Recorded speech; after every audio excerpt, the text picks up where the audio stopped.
On va clore Paris 2.0 avec un live avec Damon Crépin qui est directeur des stratégies de Full Six. Et en fait, il est dans un salon au Texas qui est le salon du brand entertainment, ou de l'entertainment en général, devrais-je dire. Et il va nous donner un peu les tendances. Qu'est-ce qui se passe en ce moment aux États-Unis du côté de la musique, effectivement, de l'industrie de l'entertainment. Damon, tu m'entends? Bonjour, oui. Alors, je suis pas sûr qu'on se rend compte que tu es au salon, mais alors, allez, vas-y, je te donne la parole, Damon, je te laisse. Je suis porte de Saint-Cloud.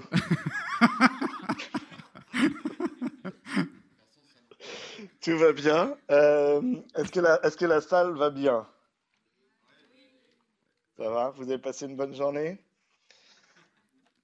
On va essayer de pas trop vous fatiguer pour la fin de journée. Non, ils sont pas Jérémy fatigués. m'a demandé de vous parler un petit peu de l'atmosphère ici, et notamment autour du branded entertainment, mais de toutes les questions Il qui faut sont peut-être en que train tu, de tu se nous poser. présentes le salon. Je pense que tout le monde le connaît pas. Tu vois? Commence peut-être par là. Ah, d'accord, ok. Je- Alors, je ne savais pas où vous en étiez dans votre conférence. Alors, je suis à South by Southwest, qui est un salon qui a commencé il y a une quinzaine d'années comme un festival de rock et qui a dégénéré en festival de rock et festival du film. Et il y a à peu près un peu moins d'une dizaine d'années, une troisième partie a été ajoutée qui s'appelle toujours Interactive et qui regroupe, au début, regroupait beaucoup de startups et de gens qui avaient des entreprises, des gens qui étaient des faiseurs du web, qui construisaient du web, du software, et ainsi de suite. Et puis, bien sûr, comme c'était entouré par le monde de l'entertainment, les publicitaires se sont ralliés à ça il y a 2 ou 3 ans. Il y a eu un vrai changement de tonalité du salon il y a 5 ou 6 ans et il y a 2 ou 3 ans, où tout d'un coup, on a vu toutes les grandes agences de pub débarquer, en plus des start-upers et des gens de l'industrie plus techno, entre guillemets. Donc voilà, c'est un salon assez magique. Et toi, est-ce que tu veux te présenter? Bah moi, je suis porte de Saint-Cloud et je me suis dit, tiens, ça serait bien de vous parler de ça. T'attends les clients, c'est ça? Non, non, non, non, on vient essentiellement pour rencontrer des gens. C'est un moment dans l'année où des gens de différents univers se retrouvent parce qu'ils sont pas forcément physiquement au même endroit. Non, mais je te posais la question. Toi, tu travailles dans quelle entreprise? Qu'est-ce que tu as fait dans le passé? Qu'on sache un peu Ah, qui tu es d'accord. comme animal. Là, on dirait un ours en plus. Je m'appelle Damon, je suis un ours. Je travaille pour le groupe Full Six. Je suis le Chief Strategy Officer du groupe Full Six. Donc, je m'occupe avec les équipes des différents pays et nos clients internationaux d'établir à la fois la stratégie de nos clients et aussi la stratégie interne du groupe pour évoluer avec un milieu, tout le monde le sait, qui évolue très vite. Des exemples de campagnes sur lesquelles tu as travaillé? Des exemples de campagnes sur lesquelles j'ai travaillé récemment, ce serait des vieilles campagnes quand je faisais de la direction de création. Récemment, je travaille plutôt sur des stratégies de changement des entreprises, c'est-à-dire je les aide à passer à un cap où le digital était perçu comme un channel et comme quelque chose qui était vraiment très restreint en marketing. Et aujourd'hui, le digital et l'ensemble de sets de technologies ont un impact incroyable et changent non seulement, bien sûr, le marketing en fer de lance, mais également un impact sur les RH, un impact sur la finance, un impact sur toutes les périmètres de métier. Ils apprennent à travailler en choses qui ne sont plus des silos, qui sont différents modes de fonctionnement. Et voilà. Et donc, c'est un peu difficile de, Non, mais de vous expliquer sur quelle campagne je travaille. quand c'est parlé il y a un mois ou deux de ça, tu m'avais envoyé plein de liens vers des campagnes qui étaient fantastiques en me disant, regarde, c'est du brand entertainment. Alors oui, je ne suis pas sûr que ce soit le principal sujet. Je pense que vous êtes plus intéressé par ce qui se passe à South By, mais oui, il y a des campagnes parmi les clients avec lesquels je travaille. Il y a des campagnes magnifiques de brand entertainment. Je ne me rappelle plus exactement des exemples que je t'avais envoyés, mais on travaille pour notamment le groupe Pernod Ricard autour du monde. Ça fait partie des gens qui se sont rendus compte très vite avec leurs marques comme les vodka Absolute, les whisky Jameson ou Chivas, etc., que l'une des manières de jouer un rôle dans la vie des gens pertinent et pour gagner leur part d'esprit sur le moment et éventuellement une part de cœur si la relation continue, et de rentrer par l'entertainment. Et donc, il y a eu, comme beaucoup de gens, et je pense que vous en avez vu des dizaines aujourd'hui et dans les 3 jours qui ont précédé, il y a eu énormément de gens qui se sont lancés dans la confection de musique. Ils ont soutenu des groupes, ils ont soutenu des filmmakers, ils ont fait des films, des courts-métrages complets avec Spike Jonze et ainsi de suite pour créer ces moments d'attention dans la vie des gens. Est-ce que ça répond à ta question? Parfait. Alors, qu'est-ce qui se passe là-bas? Quelle est la température? Qu'est-ce qu'il y a comme chose Alors, intéressante à partager? je pense, en général, au salon, il y a beaucoup plus de gens, beaucoup plus d'argent. Et le salon est un poil moins. Pas mal de gens disent, ah, c'est dommage, c'est un petit peu moins cutting edge en termes de technologie, mais beaucoup plus intéressant en termes de business, parce que apparemment, il y a une sorte de maturité qui s'est installée. Beaucoup de gens, notamment des entreprises des énormes entreprises, les Subway, les Coca-Cola, etc., ont compris qu'il y avait un vrai intérêt à s'immerger pendant une semaine ou deux dans la vie de ces gens un peu bizarres qui font du film, de la musique et des expériences digitales. Et ce qui en ressort est assez positif, tant pour leur business que pour le business, il faut être bien clair, des gens qui proposent de la production musicale, de la production de films. Donc il y a une belle synergie qui se dégage, même si les puristes disent ah, c'est plus comme quand on était 50 autour d'une table. C'est plutôt 50 000 en ce moment. Donc ça, c'est pour l'ambiance générale. Après, en brand entertainment, et particulièrement sur les sujets dont vous avez dû discuter ces jours derniers, je pense qu'il y a une prise de conscience qu'il faut aller bien au-delà de la vidéo. Les gens, enfin, la vidéo était vraiment quelque chose de facile dans le brand entertainment. C'est quelque chose pour lesquels les grands acteurs de l'industrie du marketing avaient un savoir-faire de base, tant dans la partie agence que dans la partie annonceur. Et les annonceurs sont très à l'aise à créer de la vidéo. Là, ce qui est en train de se dégager, c'est que les annonceurs deviennent de plus en plus à l'aise à casser les barrières de la vidéo, à aller faire du jeu, à aller faire de la musique, mais pas uniquement du sponsor d'artistes, à aller créer des labels. J'entends pas mal d'histoires sur les marques ont une identité visuelle, mais c'est assez difficile. Il y a peu de marques qui finalement, hormis si je vous fais ta ta ta ta ta ta, il y a pas mal de marques qui ont envie d'avoir la même chose, c'est-à-dire qui ont envie d'avoir une identité musicale et donc qui se jettent sur ce branded entertainment, sur le jeu, la musique et d'autres choses. Nous, on a eu Paco Rabanne avec Black Excess qui est venu parler de ce qu'il fait avec les Plasticines. Mm-hmm. Donc, ils ont créé du contenu exclusif et ça fait pas mal d'années que ça dure, par exemple. Mm-hmm. On a eu là tout à l'heure BNP Paribas avec We Love Cinema. Ils ont créé une tweet série. Est-ce que tu peux nous donner des exemples aux US de marques qui investissent dans de la production de contenu? C'est plus l'inverse qui est difficile. C'est difficile de citer des marques en passant par Converse, Budweiser. C'est plus difficile de trouver des marques qui ne font pas de contenu.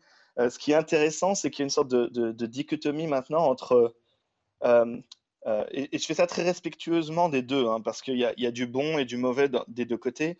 Mais en gros, il y a une première route qui est plutôt je fais du brand entertainment comme une sorte d'évolution de la publicité.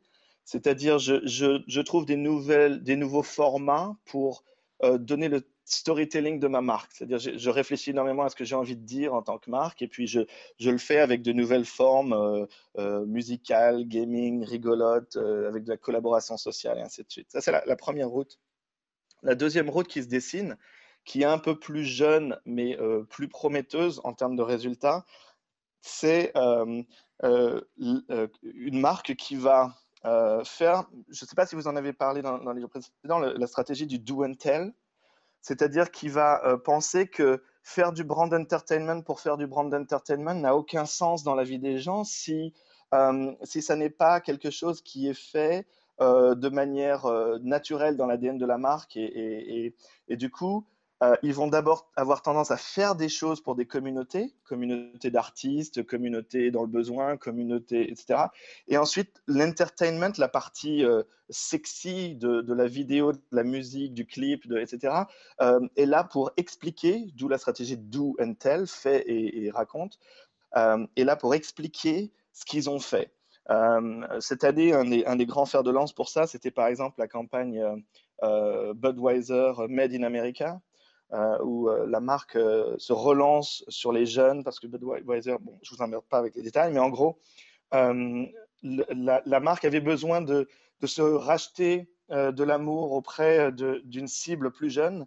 Et ce qu'ils ont fait, c'est au lieu de se dire, je vais balancer un énorme concert et je vais inviter les jeunes, ils ont d'abord été tapés dans les jeunes qui sont musiciens, qui essayent de s'en sortir aux États-Unis, et c'est difficile. Ils ont été à Détroit, ils ont été dans plein de villes, et ils ont essayé déjà de faire des choses, de travailler avec des labels existants, et ainsi de suite.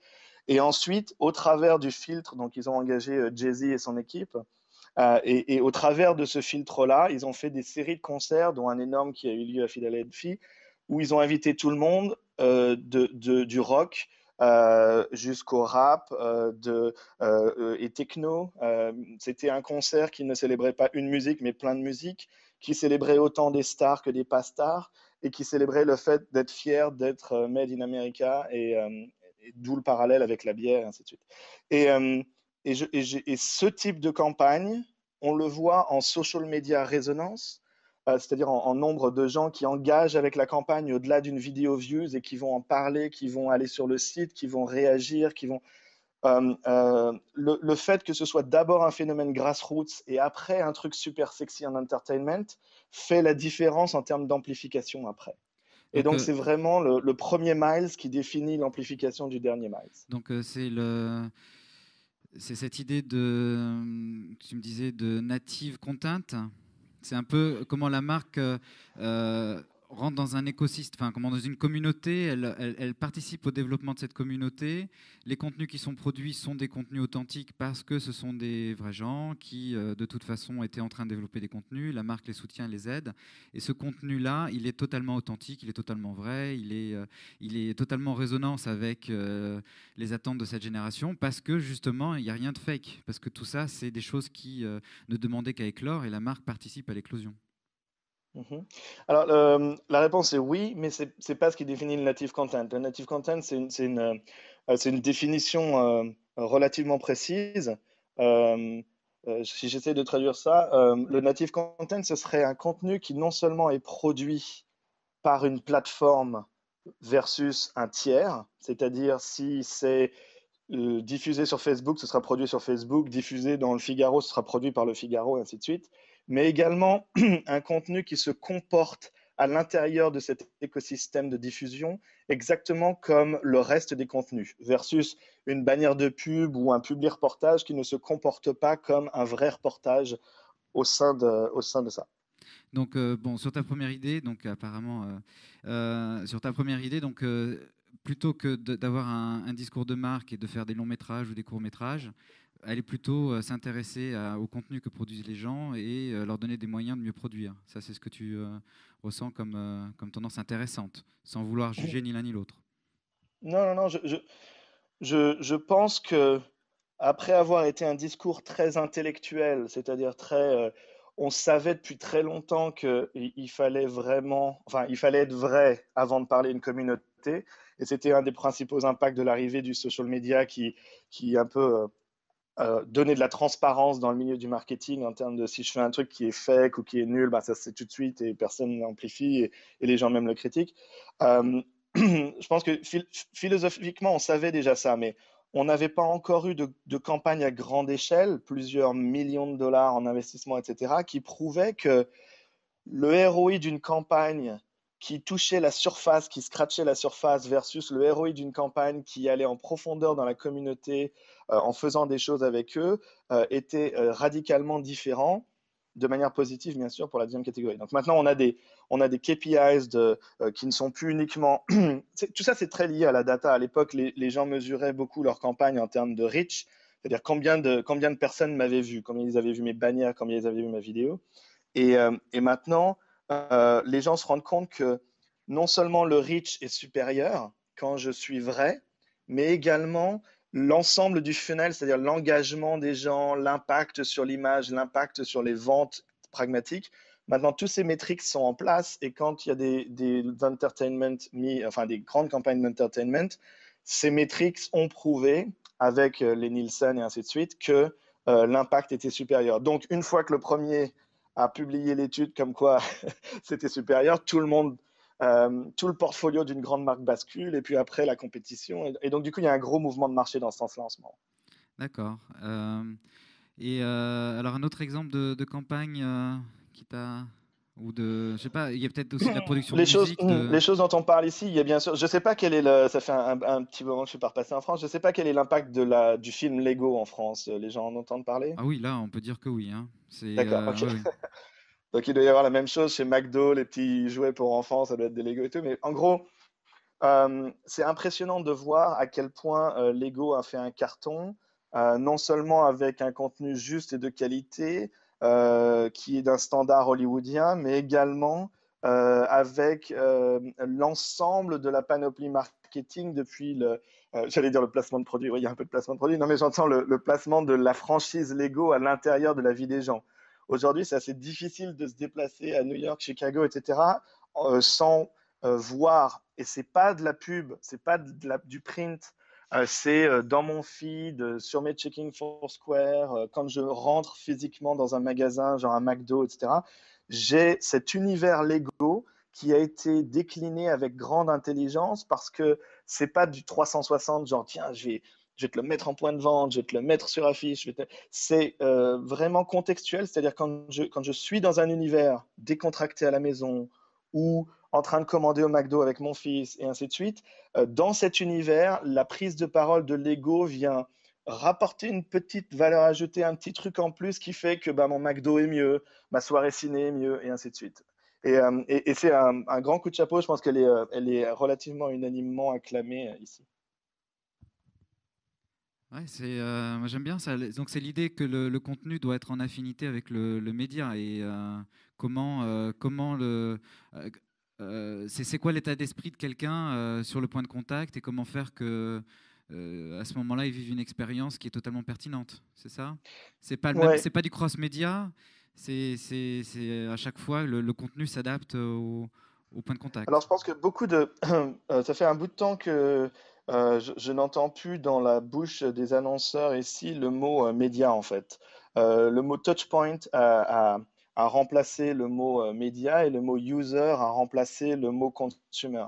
Les gens se rendent compte que, en fait, maintenant, la campagne et la marque, ça fait qu'un, parce que c'est l'expression du DNA, de l'ADN de la marque, et que cette marque touche les gens à des moments différents. Mais en fin de compte, ce qui est important pour décider de quel type de créativité ou même de quel message ou de quelle expérience de marque à développer, ça n'est pas du tout la technologie qui va l'apporter, mais le mindset du consommateur quand il va le recevoir. Donc, on ne parle plus de channel ou de médias, on parle plus de touchpoint et de need state ou mood state de la part des gens, c'est-à-dire dans quel état d'esprit je suis lorsque je vais recevoir ou je vais interagir avec la marque.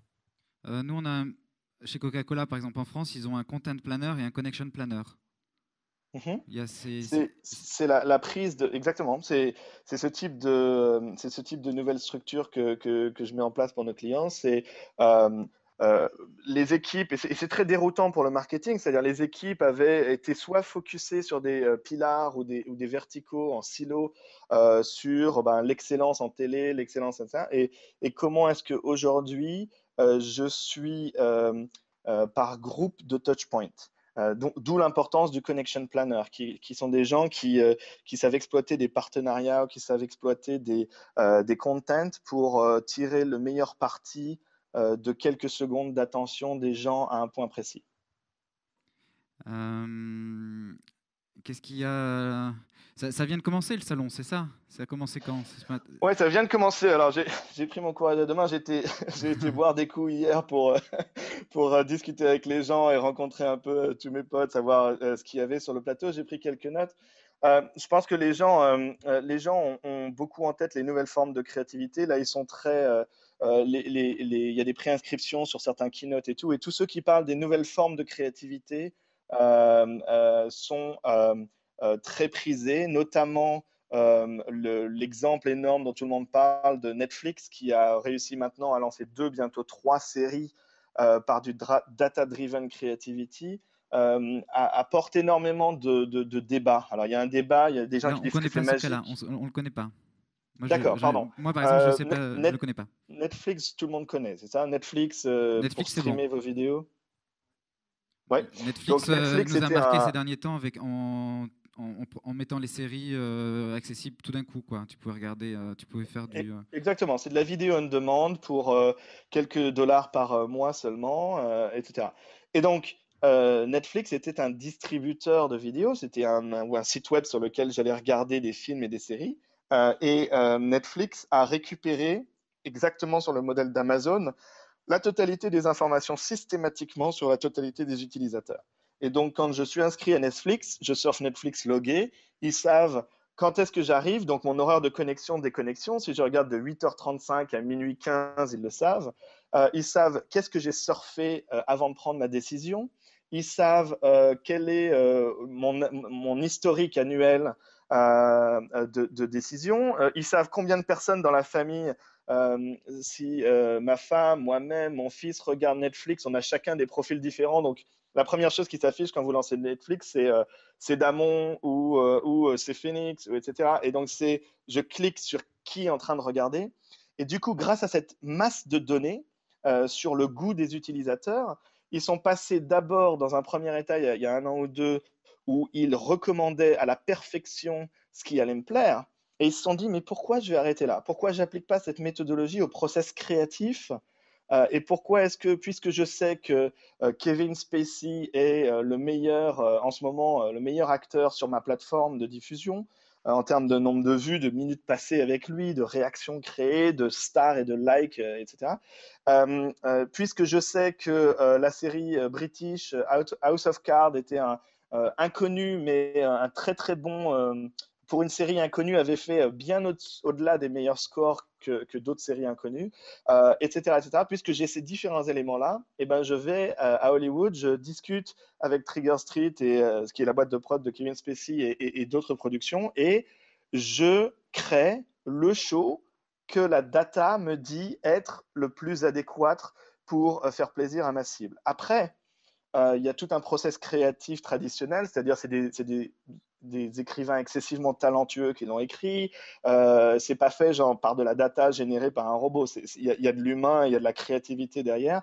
Mais le fait est que des shows créés comme ça partent avec une énorme longueur d'avance, puisque le contenu, les gens qui sont dedans et ainsi de suite sont déjà. Il n'y a pas de doute par rapport à ça. Et ça a créé une déferlante dans le milieu de l'entertainment parce que déjà, c'est très différent. À l'époque, il y avait ce qu'on appelait les showrunners, c'est-à-dire je faisais un pilote et ce pilote passait à la télé, et puis en fonction de l'audimat, je tuais ou je tuais pas le pilote. Donc c'était très décevant pour les gens et très peu économiquement viable pour les producteurs, puisqu'ils devaient prendre sur eux d'investir l'argent pour créer des tonnes de pilotes dont seulement une infime proportion voyait vraiment le jour. Donc là, on a une sorte de nouveau, la data vient aider la créativité dans une synergie incroyablement performante au niveau du business. Donc il y a data, créativité et performance business, les trois en même temps. Comment s'appelle, ce système fascine. Et j'ai pas un seul de mes clients qui qui est pas venu me voir en me disant tiens on va aller les écouter et puis on va faire notre prochaine campagne comme ça. C'est-à-dire, on va regarder mes Google Analytics, on va regarder mes tweets, on va regarder mes ceci, on va regarder mes cela, et puis on va en déduire sur les 3 ou 4 ou 5 dernières campagnes ce que les gens ont aimé, et puis la prochaine, ça va être non pas basé sur moi, un brief que mon strategic planner va faire en disant ah, on pense que ça va être comme ci, comme ça, mais sur des data concrètes. Ce qui, encore une fois, n'enlève rien à la créativité et vient l'aider. Ben, on a vu des cas un peu comme ça, nous, dans les médias, des annonceurs, par exemple, Mondelez, qui va voir au féminin, parce que féminin connaît bien son audience, et ils vont créer des contenus pertinents sur ce média-là pour cette audience-là.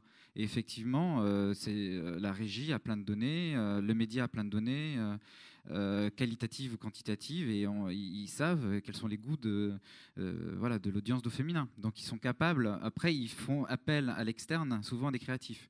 Parce qu'en Mhm, interne, le média sait faire du contenu éditorial, il sait faire, vendre de l'espace publicitaire, mais il ne sait pas créer de la pub, quoi. Donc, bon, il y a un petit peu ce chaînon manquant. Et là, ce que tu dis, toi, c'est que voilà, on pourrait réconcilier la connaissance des audiences avec la création d'un contenu, et même une marque pourrait participer à la création de ce contenu. mhm. Mais bon, ça me paraît être jouable sur Netflix, mais quand on commence à croiser du Twitter avec du YouTube, tout ça pour passer à la moulinette, et bon, ça me paraît un peu plus complexe, quoi. À mon avis, ça fonctionne bien, ça, sur un seul média.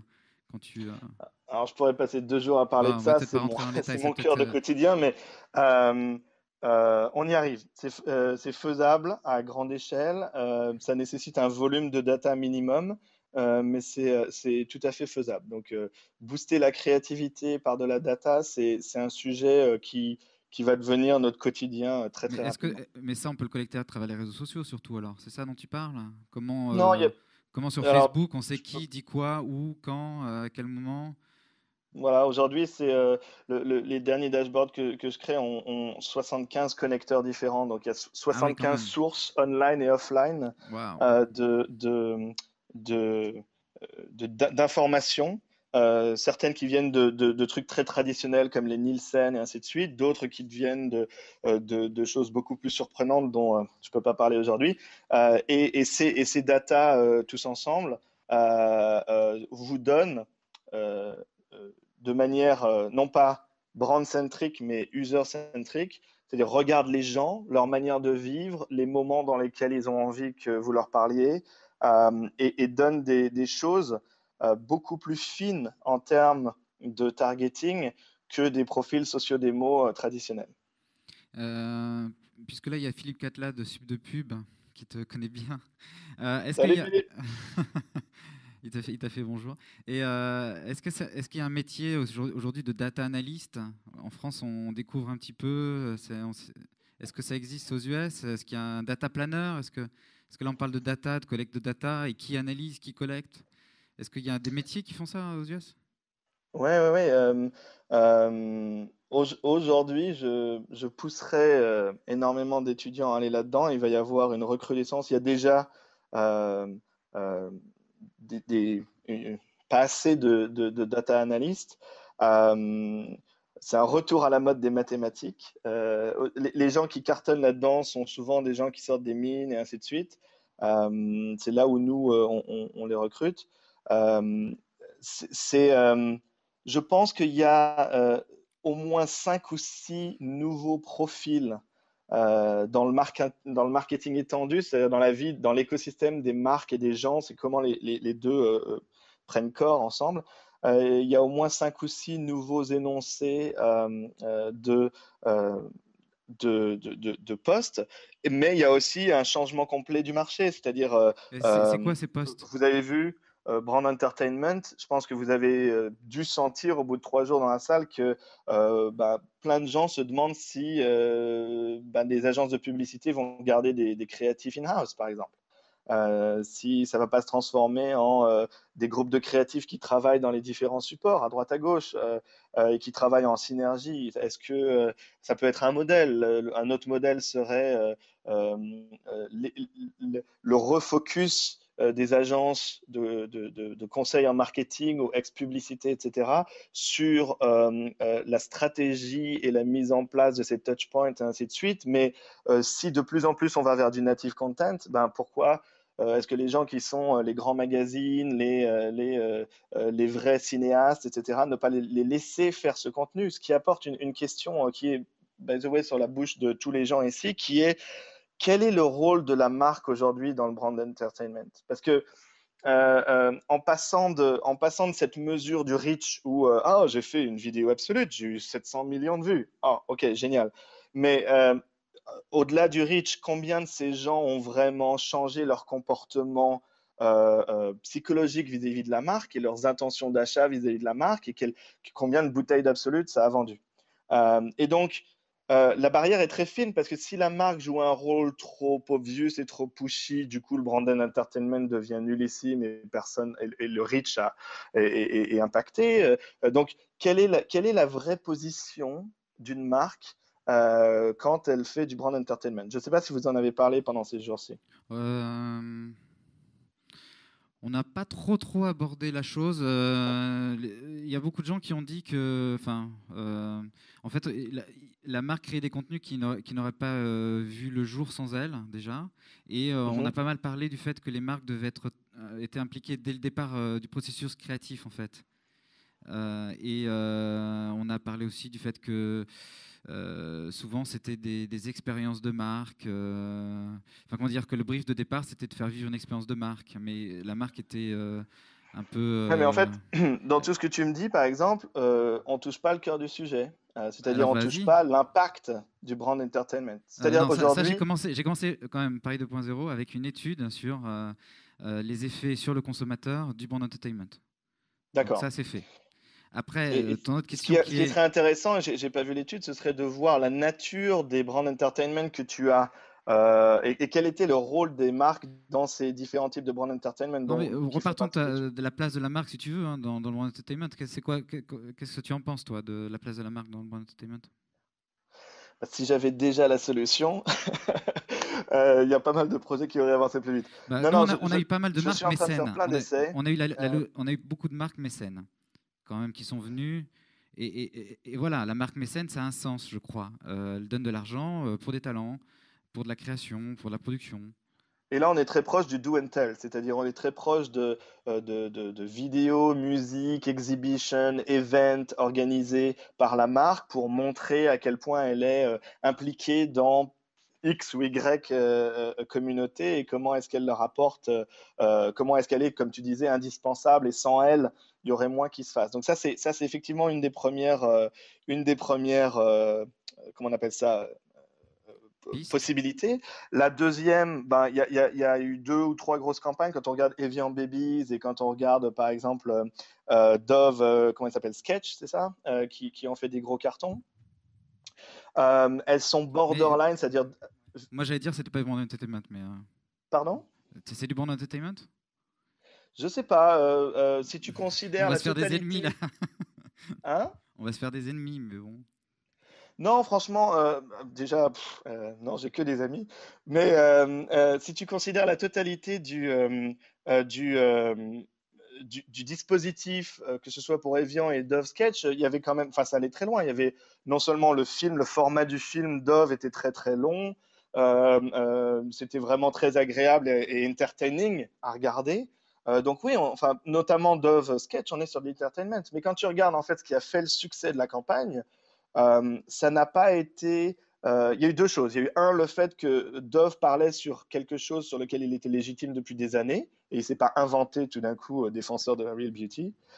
Et deuxièmement, il y a eu, enfin, c'est une campagne qui a été très clairement créée pour être un succès. Les millions de views ont été générés par des task force qui ont acheté de la view systématiquement via les plateformes Google et ainsi de suite. Donc on est sur du brand entertainment professionnalisé à l'extrême pour devenir aussi performant que de la publicité. C'est-à-dire, ils ne le laissent plus vivre comme il y a quelques années en disant oh, c'était un bel exercice. Ils mettent derrière des stratégistes, des planeurs, des acheteurs, etc. pour industrialiser la diffusion pour s'assurer d'être la vidéo la plus vue de l'année. Ça, on a vu pas mal de cas où effectivement le brand entertainment rencontrait la puissance média. Et voilà, c'était des dispositifs non seulement très expérientiels qui créent de l'amour pour la marque, mais qui arrivent à gagner l'attention d'un consommateur qui à la fois regarde la télé et sur Twitter. Voilà, et on a vu pas mal de cas comme ça. Je vais passer le micro un peu à la salle pour s'ils ont des questions. Je pense Bien qu'ils en sûr. ont. Et puis un peu de relation directe. J'en profite pour regarder mon Twitter s'il y a des gens. Alors, les analyses de données reviennent de dans la scène. Ah, il y a des gens des mines qui sont contents. Le vertige devant l'étendue des données accessibles par les structures sur Internet. Oui, alors il y a pas énormément de vertige parce qu'en fait, ce qui fait la qualité de la donnée, si vous voulez la voir exploitable, ce sont des sujets très précis qui sont la possibilité de les placer dans le temps, dans la géographie, ainsi de suite. Et c'est très très difficile de sourcer ces données, même dans le social media. Donc finalement, il n'y a pas tant de il n'y a pas tant de quantité quand on va dans le détail. Enfin, je ne sais pas si c'était une question ou une réaction, mais voilà. Alors moi, j'ai une question assez proche de ça. On parle. Pardon, je suis Fred, je travaille chez Warner Group. Bonjour Fred. Hello. Et en fait, le trend de 2013 et 2014, c'est évidemment le big data. On en parle dans tous les sens, de partout, dans toutes les industries, en tout cas qui sont proches de leurs consommateurs, qui essayent de comprendre leurs consommateurs, ou leurs users, pardon. Mais c'est quoi le minimum de data pour, tu vois, enfin, parce qu'on parle beaucoup de big data, mais aux États-Unis, c'est quoi le minimum de data alors, il faut la contextualiser selon les marchés, mais c'est quoi la somme de ces data, quel environnement, quelle taille en fait minimum pour avoir une vraie, tu vois, je sais pas ma question, je sais pas si tu arrives à comprendre ma question, mais ouais. Oui, voilà, comment donner du sens à la donnée. C'est assez juste, il traduit ce que je ressens, ce que je pense. Voilà, comment donner du sens à la donnée, effectivement. Euh... Désolé, hein. Non, non, c'est une très longue réponse. Ok, pour faire court, Mais on nous a dit que tu étais un pour killer. donner du sens à la donnée, tu dois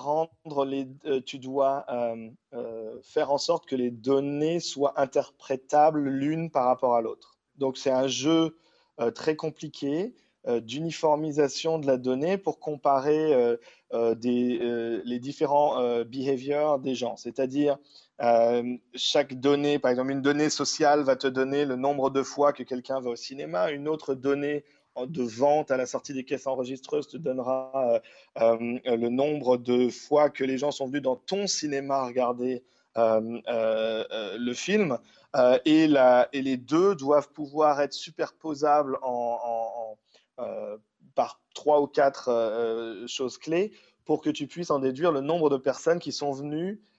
Et donc, quelle est ta performance en tant que chaîne de cinéma par rapport au volume total des gens qui allaient au cinéma. Donc, tu as du Foursquare qui parle à ta caisse enregistreuse. Jusqu'à présent, la plus grande complexité, c'est que les gens qui étaient en charge de la caisse enregistreuse, c'est des gens qui reportaient à des financiers et ainsi de suite. Et les gens qui étaient en charge de Foursquare, c'est des gens qui étaient un peu chelous et plus jeunes et qui faisaient du social media et tous ces trucs-là. Et les deux, il y a un choc de culture, les deux ne se parlent pas. Et donc, le plus gros problème pour créer de la big data intelligente, ça n'est pas un problème technologique ou mathématique, tout ça, c'est très facilement solvable. C'est un problème humain de mixer des cultures très différentes. Ouais, c'est le combat du business analyst d'aujourd'hui versus l'analyste du social media en réalité. C'est un peu ça, enfin en tout cas moi dans ma compagnie, c'est ce qui se passe. Il y a un vrai choc de culture avec ce qui est incroyable, hein, le digital d'un côté et le marché, j'ai envie de dire physique, enfin je ne sais pas si je peux l'appeler comme ça, de l'autre. Alors que les deux doivent être interconnectés et les deux réunis vont amener des datas qui vont nous permettre de mieux comprendre nos consommateurs à différents moments de leur vie, de la journée, etc. Exactement. Je travaille plus sur l'alcool industrie ou les FMCG et ainsi de suite, mais en gros, tu as des gens qui sont assis sur de l'or, que ce soit en interne ou en externe, des gens qui sont des spécialistes des ventes, par exemple, et qui connaissent tous les chiffres sur les ventes par quartier, etc. D'autres gens qui sont des spécialistes des insights, des données qualitatives, qui connaissent les gens par cœur, leurs attentes et ainsi de suite. Et les deux ne se parlent jamais parce qu'ils sont physiquement pas dans les mêmes locaux et n'ont aucune réunion dans la semaine pour se parler. Bonjour. Tu me vois pas, Bonjour. mais je suis de l'autre côté en fait, c'est pour ça. Nathanaël de l'agence 5 du Mat.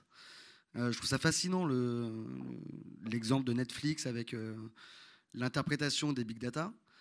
Je trouve ça fascinant en tant que créatif de pouvoir se dire qu'on peut anticiper ce que les gens vont apprécier. Mais ne penses-tu pas que la big data puisse être castratrice en fait en termes de créativité? C'est-à-dire qu'elle peut l'aider dans un sens, mais dans un autre, je me rappelle toujours de l'exemple de Steve Jobs qui, en sortant l'iMac, est allé à l'encontre totale de ses équipes marketing qui lui disaient ça marchera jamais. Et est-ce que la créativité n'est pas là pour apporter aux gens des choses auxquelles ils n'ont jamais pensé encore et qu'ils n'aiment pas encore? Alors, il faut se méfier de l'exemple de Steve Jobs Oui, parce enfin, qu'il a été à l'inverse total de ce que ses équipes il y a beaucoup de marketing mythologie dans tout ça, mais c'est juste voulaient pour... faire. Parce que ses équipes marketing étaient plus à l'écoute d'Apple qu'à l'écoute du consommateur. Et donc, en fait, ce que Steve Jobs a fait, c'est réduire la gamme de produits pour foncer sur des attentes consommateurs très claires. Mais pour répondre à la question de fond sur est-ce que la data est castratrice pour la créativité, déjà, un brief créatif a toujours été fondé sur des planeurs stratégiques qui allaient récupérer des insights quali et quanti, et donc ne commençaient pas à travailler d'une page blanche, mais travaillaient bel et bien avec un brief structuré et qui venait de la data. Ce qui a changé, c'est que la data est beaucoup plus précise et beaucoup plus fiable. Est-ce que tu es obligé, enfin, l'interprétation de la data reste à faire tant à l'époque qu'aujourd'hui. Tu as de la data qui te dit, je vais vous donner l'exemple de Nike. Je ne sais pas si vous connaissez cet exemple Nike. Vous connaissez le Nike Plus, le bracelet, d'accord? Les gens, il y a une data qui est remontée qui disait, ben voilà, on a croisé la météorologie avec les runs des gens, la manière dont ils allaient courir, et on s'est rendu compte qu'en fait, les gens, au moins genre X% des gens couraient sous la pluie. Voilà. Donc maintenant, en tant que créatif ou en tant que patron de marque, tu peux te dire, ça m'intéresse, c'est 30 ou 40% qui vont courir sous la pluie quand même, mais la majorité, c'est 60, donc je fais rien. Ou tu peux te dire, et c'était leur cas, eh ben, ces 40 sont bigrement intéressants, et je vais créer, et c'est ce qu'ils ont fait, du R&D sur des chaussures qui marchent sous la pluie mieux que sur terrain sec, des coupe-vents anti-pluie, ainsi de suite. Et ils ont fait toute une campagne de pub et un développement produit, etc., basé sur cet insight qui venait purement des bracelets Nike croisés avec les données météo, donc pure big data flat file.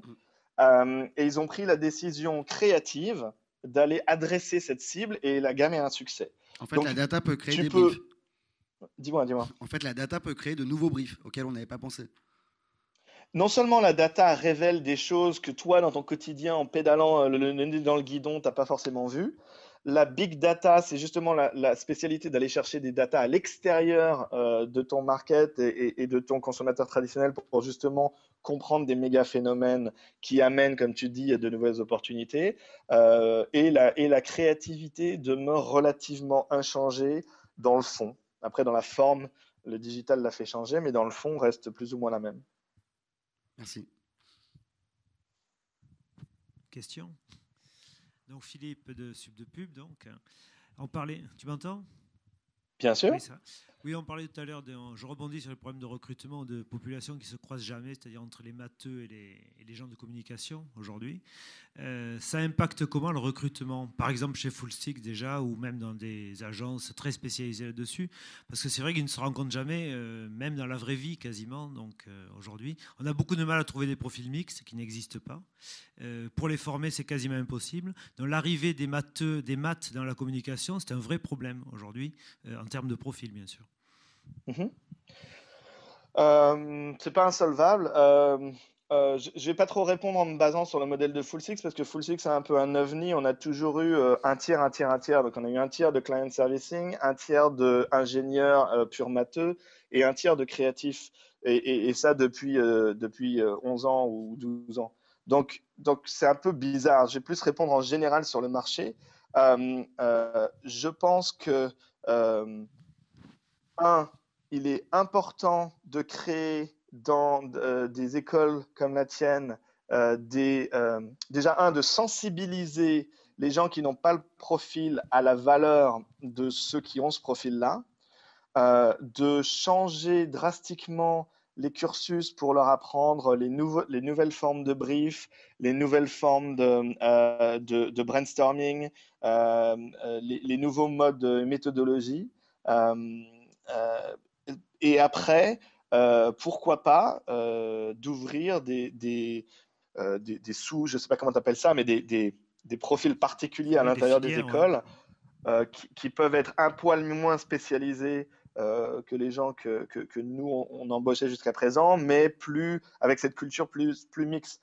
Mais tu sais, quand je regarde des gens, quand je regarde le profil des équipes créa chez nous, il y a 5 ans et le profil des équipes créa aujourd'hui, j'ai plus, en termes de proportion, j'ai plus de gens qui sont des créatifs technologistes, c'est-à-dire des gens qui font du code, par exemple, qui codent des algorithmes, qui créent des formes pour faire de la projection 3D, etc. J'ai beaucoup plus ces types de profils que j'avais. Donc, je pense que le changement est naturel sur tout ce qui est code et ainsi de suite. Ça ne l'est pas encore au niveau des matheux, mais ça va le devenir dans les prochaines années assez naturellement.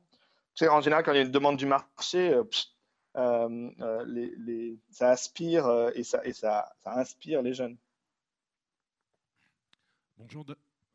Bonjour Damon, Arnaud Aquin. Je dirige un studio transmédia.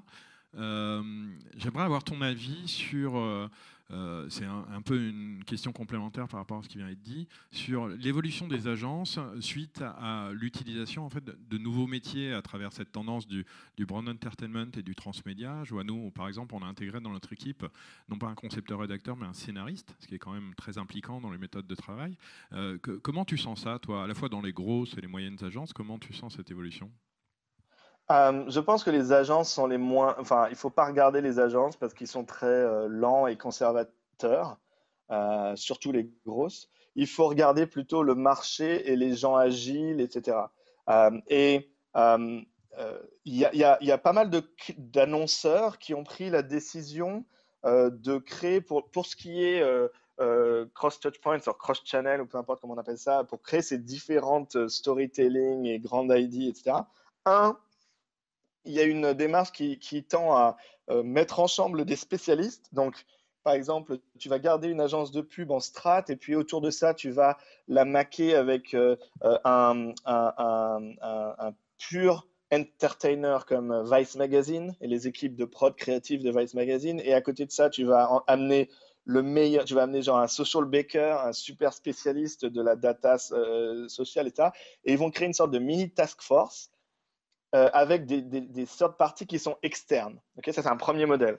Un deuxième modèle, ça tend à internaliser ça. Donc, des gens qui vont une step plus loin, qui créent littéralement, ils ouvrent des nouveaux bureaux et ils mettent ces gens-là en interne chez eux. Ils ont des cinéastes, ils ont des monteurs, ils ont des journalistes, ils ont etc. en interne chez eux. Je ne sais pas quel modèle va dominer, mais dans les deux modèles, tu remarqueras que le périmètre et le rôle des agences traditionnelles, des livreurs de créativité traditionnels des annonceurs, soit est absent, soit a drastiquement changé. Alors, je ne veux pas tirer de conclusion hâtive, c'est juste les 2 dernières années, là, ce qui est en train de se passer. Ça veut dire que il faut trouver où est la vraie valeur pour l'annonceur. Et pour finir, je dirais, cette vraie valeur est probablement pas forcément avec des groupes internes, pour une raison très claire qui est la nature des deals aujourd'hui des grandes campagnes de branded entertainment et notamment de native content. C'est des deals où très clairement, au lieu d'aller donner l'enveloppe d'argent que j'avais prévue normalement pour genre, je le file à mon agence prend un markup, va voir une boîte de prod, la prod fait le truc, et ainsi de suite, ainsi de suite. Ils vont directement donner cette enveloppe à, je ne sais pas, Vogue ou Vice ou des choses comme ça. Et ces gens-là, ils sont à la fois des créatifs et ils ont une own audience, c'est-à-dire ils ont leur audience qui leur appartient. Et donc, ils vont être beaucoup plus efficaces en termes de rentabilité pour créer un contenu qui a la même valeur qualitative qu'un contenu qui aurait été créé par les voies traditionnelles, Mais en plus, dans le deal, ils vont garantir un minimum de diffusion organique au travers de leur écosystème, ce qui va être beaucoup plus rentable. C'est un peu comme si mon enveloppe de prod, elle faisait déjà partie de mon enveloppe média. Je ne sais pas si vous voyez ce que je veux dire. Les deux sont vraiment en overlap. Et donc, cette situation claire business fait que eh ben ce modèle a vachement la cote. Si j'ai $1 million à investir et que je sais que pour $1 million, si je fais 500 000 et 500 000 en médias, 500 000 en prod, j'ai X. Et si je mets le million à un endroit et que je fais du native content, j'ai X fois 2. Je vais pas m'orienter vers le modèle traditionnel. Merci. Bon, est-ce qu'il y a une autre question? Ou on est bon pour clore ce Paris 2.0 sur Damon, Crépin. Donc, merci, on va t'applaudir. Clap, clap.